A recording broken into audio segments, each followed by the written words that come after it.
Welcome to Nightfall, Oregon. Population 876 souls. I watched through the backseat window as we passed the town line, which is marked with a billboard of a glittering ocean bordered by looming pine trees. An oasis in the middle of nowhere. Which, I guess, is technically true. I haven't seen so much as a gas station in over an hour. Instead, trees with bright green leaves pressing around our car, rows of them suffocating us along the road. There is no open space, no daylight, only endless pines and the gray, gloomy sky. I already miss the clear Arizona horizon. To grandmother's house we go, I sing miserably in my head. Not that my brother or I have ever met our grandmother. She's more like a rumor from my childhood, an apparition 1,000 miles away who sends a birthday card with a crisp $100 bill inside. She's an old-fashioned picture in our family photo album, tucked in the back and never really explained. She's also the woman who'll be in charge of our summer, even if our dad is along for the ride. I look between the front seats at my father, who's driving us to our dreaded summer destination in the rainiest part of Oregon. My brother groans and thumps his forehead against the passenger side window. "Why are we coming here again?" Marco asks, taking out one of his earbuds. "She probably doesn't even have internet." "Your grandmother has the internet," our father says. "And you know why we're here. You can't be trusted." Here we go. "Dad," Marco starts, but our father cuts him off. "I don't want to hear it," he says. "You had your opportunity, and instead you and your sister," he hikes his thumb in my direction, "decided to throw a party and destroy my house." "It's technically our house too, Dad," I say unhelpfully. He ignores me and continues his scolding. 46 people, our father says. "The police were set to arrest 46 people when they called me." He ticks off the charges like they're baseball strikes. "Underage drinking, disorderly conduct, public disturbance."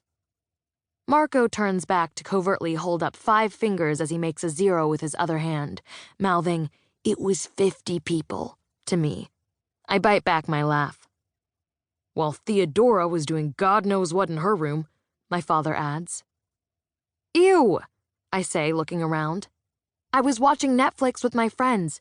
And why are you using my full name when Dipshit over here is the one who printed up flyers?" "Dipshit?" Marco repeats, offended. "You're both dipshits," our father says quickly to get back to his point. "You ruined the carpet, broke the handle off the refrigerator, and completely destroyed the pool pump. I mean, how does that even happen?" Marco chuckles to himself. "Well, Mira Lopez thought it would be funny to put—" "That was rhetorical," our father says, exasperated.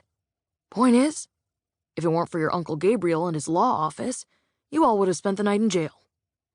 "It's not entirely true," Marco says with a shrug. "Mom said we would have gotten a citation, but it's highly unlikely the Tempe police would have—" My dad gives him a stern look, and Marco snaps his mouth shut.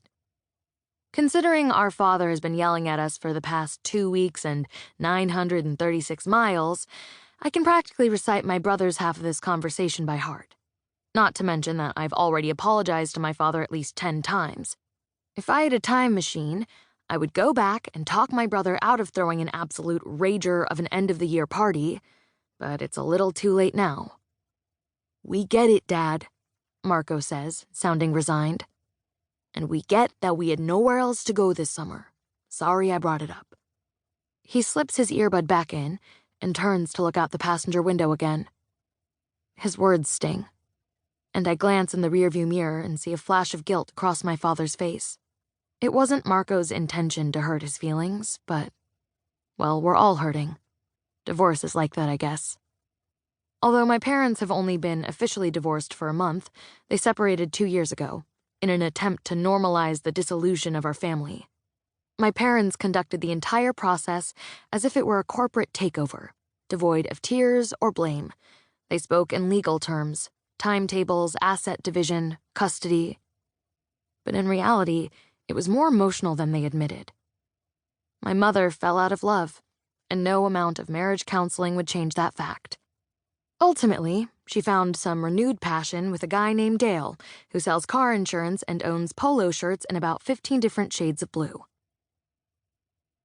To keep listening to this audiobook, I've left you a link in the description so you can do it, at no cost thanks to Audible's 30-day free trial.